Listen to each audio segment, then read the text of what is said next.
बिस्मिल्लाहिर्रहमानिर्रहीम। आज हम डिस्कस करेंगे कि रिडक्शन ऑफ ऑर्डर क्या होते हैं। बेसिकली रिडक्शन ऑफ ऑर्डर एक सेकंड लीनियर डिफरेंशियल इक्वेशन का दूसरा सॉल्यूशन फाइंड करने का एक तरीका होता है। अब फ़र्ज़ करें कि हमारे पास ये डिफरेंशियल इक्वेशन गिवन है y double prime of x a2 y double prime of x plus a1 y prime of x plus a0 y of x is equal to 0। अब अगर यहाँ पे हमारे पास second order differential equation given है तो ज़ाहिर सी बात है इसके दो सॉल्यूशन हमारे पास गिवन होंगे। अगर हम ये लेट कर लें कि y1 of x and y2 of x are the two solutions are two linearly independent solution. अब इसका मतलब क्या है कि कोई भी जो सॉल्यूशन होंगे या फंक्शन होंगे वो लीनियरली इंडिपेंडेंट कब होंगे और वो लीनियरली डिपेंडेंट कब होंगे। देखें जो भी सॉल्यूशन होंगे या फ़र्ज़ करें हमारे पास f फंक्शन आ रहे हैं n फंक्शन आ रहे हैं, ये जो फंक्शन होंगे ये लीनियरली इंडिपेंडेंट होंगे। अगर उनको हम कांस्टेंट से मल्टीप्लाई करें सम करें तो आंसर क्या है 0 आए तो ये फंक्शन हमारे पास क्या होंगे लीनियरली इंडिपेंडेंट होंगे। अगर ये 0 के बराबर ना हो तो फिर ये फंक्शंस क्या होंगे लीनियरली डिपेंडेंट होंगे।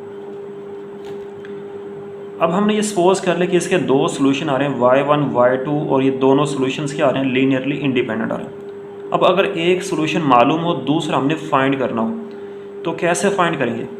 लेकिन थ्योरम एक हमारे पास ये कहता है कि अगर दो सॉल्यूशंस लीनियरली इंडिपेंडेंट हों तो उनका जो कोशेंट होता है y2 of x over y1 of x ये क्या होता है कोई नॉन कांस्टेंट नंबर होते हैं। मतलब इनकी रेशो क्या होती है वो कोई कांस्टेंट नहीं आती बल्कि किसी x का फंक्शन होती है। तो इसको इस तरफ लेके आएँ तो फिर यहाँ से बनेगा y2 of x is equal to u of x into y1 of x। अब हम क्या करते हैं इस y2 के पहला और दूसरा डेरिवेटिव फाइंड करेंगे, यहाँ पे रिप्लेस करेंगे। उस मेथड से हम क्या करेंगे रिप्लेस करने के बाद इसको हम कुछ स्टेप करेंगे, वहाँ से हम इसके u ऑफ x की वैल्यू को फाइंड करेंगे, इसमें रिप्लेस कर लेंगे। रिप्लेस करने के बाद हम दूसरा सोल्यूशन फाइंड कर लेंगे। तो ऐसे मेथड को हम कहते हैं रिडक्शन ऑफ ऑर्डर। नहीं समझ आई। अगर दो फंक्शंस गिवन हो, दो सॉल्यूशन गिवन हो, लीनियरली इंडिपेंडेंट हो तो उनकी जो रेशो होगी वो नॉन कांस्टेंट नंबर होगी, मतलब कांस्टेंट नहीं होगी। तो यहाँ से इनको y1 को इस तरफ लेके आएँ तो ये y2 आएगा। अगर हमारे पास u ऑफ x आ जाए तो हम क्या फाइंड कर सकते हैं y2 ऑफ x फाइंड कर सकते हैं। तो हम क्या करते हैं इसके दो डेरिवेटिव फाइंड करेंगे, यहाँ पे रिप्लेस करेंगे। कुछ स्टेप के बाद हम u ऑफ x को फाइंड कर लेंगे, फिर यहाँ पे रिप्लेस करेंगे तो हम इसका दूसरा सॉल्यूशन भी फाइंड कर लेंगे। अब हमारे पास एक इसकी एग्जांपल गिवन है। If y of x is equal to e की power x is a solution of y double prime minus y is equal to 0 then find y2 of x। तो फिर हमने क्या करना है इसका दूसरा सॉल्यूशन फाइंड करना है। अब हम क्या कर लेते हैं सॉल्यूशन में लेट कर लेते हैं, let y2 of x is equal to u of x into y1 of x।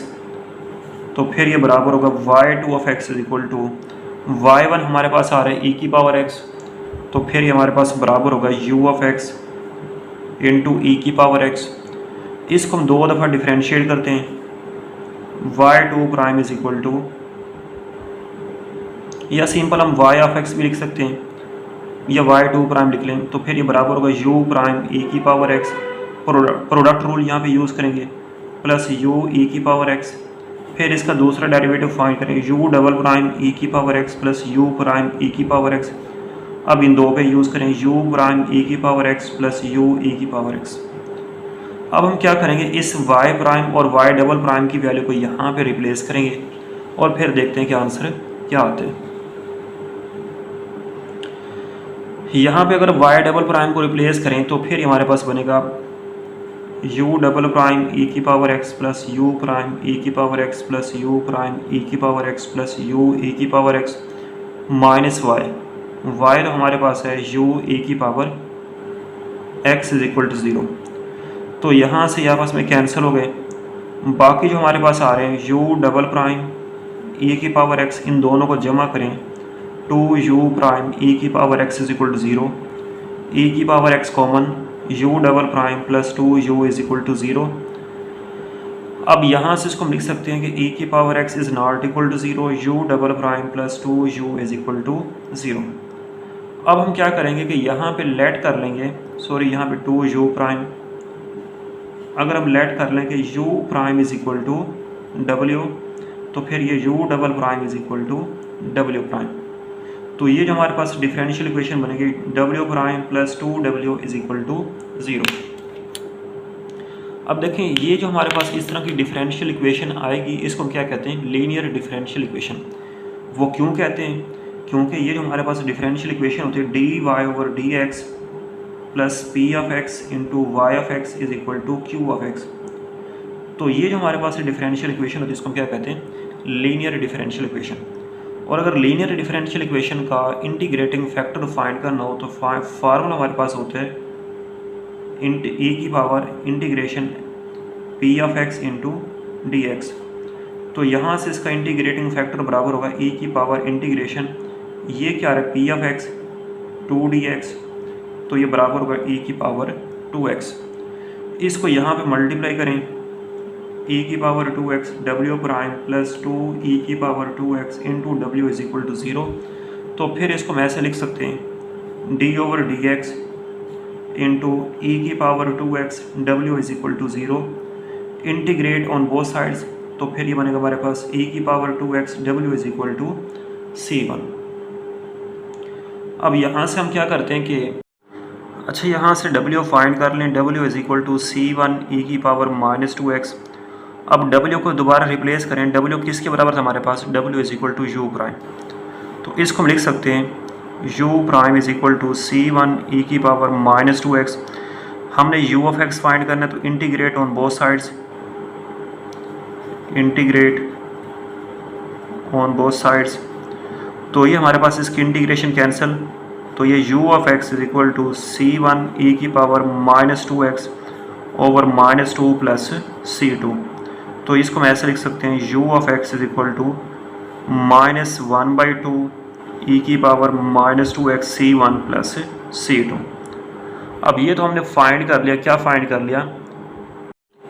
अब हम क्या करते हैं, इस u ऑफ x की वैल्यू को यहाँ पे रिप्लेस करते हैं y2 में, तो फिर हमारे पास बनेगा y2 of x is equal to u of x हमारे पास गिवन है माइनस 1/2 e की power minus 2x c1 plus c2 into e की पावर x। तो इसको अंदर मल्टीप्लाई करें तो ये हमारे पास बनेगा y2 of x is equal to minus 1/2 c1 e की power minus x plus c2 e की पावर x। अब देखें यहाँ से हम क्या करते हैं कि पुट कर लेते हैं c2 is equal to 0, c1 is equal to minus 2। अगर हम ऐसा पुट कर लें तो फिर ये हमारे पास बनेगा y2 of x is equal to e की पावर माइनस x, ये क्या हो गया, 0 गया।